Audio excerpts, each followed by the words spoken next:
fool I am, born to fool I am, bless I am, I am. Salut les Vidatopiens! Alors aujourd'hui on va voir ce que signifie Vidatopia. Donc vous reconnaissez probablement les deux mots qui se trouvent dedans, donc la vie et l'utopie. En fait, chaque fois on m'a dit oh, Sabrina, t'es beaucoup trop utopique.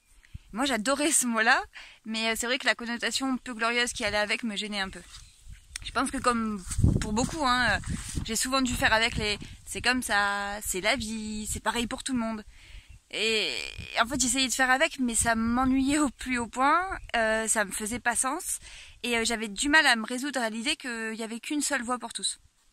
Bon, j'ai essayé, j'ai eu le CDI, j'ai eu le chéri, le logement, enfin la vie traditionnelle. Et ça a été un ennui total, ça m'a amené des angoisses, je me demandais tous les jours qu'est-ce que je faisais là, jusqu'à ce que je décide d'accepter qu'en fait cette vie c'était pas pour moi, et qu'il y en avait une autre qui m'attendait. Et que du coup, à partir de là, j'ai décidé de sortir de ma zone de confort, de chercher qui j'étais, et ce que je voulais vraiment faire dans ma vie, et de quoi elle serait composée pour que je sois épanouie. Ce qui m'a amené à me mettre dans des situations peu commodes, qui m'a amené des grandes joies aussi, mais ça m'a aussi parfois mis en difficulté, où j'étais complètement perdue. Mais ça m'a toujours amené un peu plus vers moi. Et du coup, en fait, j'ai suivi mes envies, et c'est là où j'ai pu me rendre compte qu'en fait, cette croyance fondamentale en cette utopie, ça a été en fait finalement, et c'est encore ma plus grande force. Donc ce mot, en fait, ça me parle bien. Ça me parle bien, ça me correspond pas mal. Aussi, c'est là, je pense que la phrase de Mark Twain, à savoir « ils savaient pas que c'était impossible, alors ils l'ont fait », elle fait sens, quoi. C'est justement parce que je me mets pas de limites, parce que je veux et que je crois que tout est possible, que ça me permet de faire des choses dont si je m'arrêtais à mes croyances, j'aurais pas fait. Et il y en a d'autres comme ça, des célébrités qui ont été plus loin que leur peur, et qui n'ont jamais abandonné, comme on peut citer Van Gogh, Harrison Ford, Aznavour,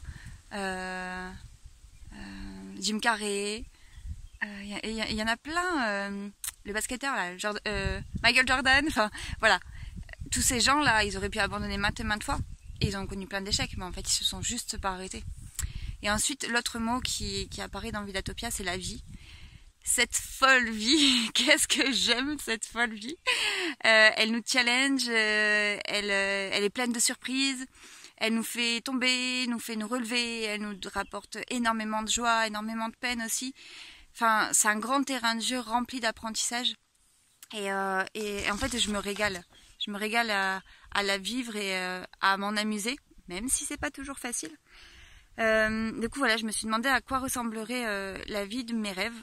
Et en fait, la vie de mes rêves se retrouverait dans le projet de Vidatopia, à savoir que ce serait donc à base de nature, d'aide à l'autre, d'amour, de partage, de faire des nouvelles choses, et d'apprendre, toujours d'apprendre.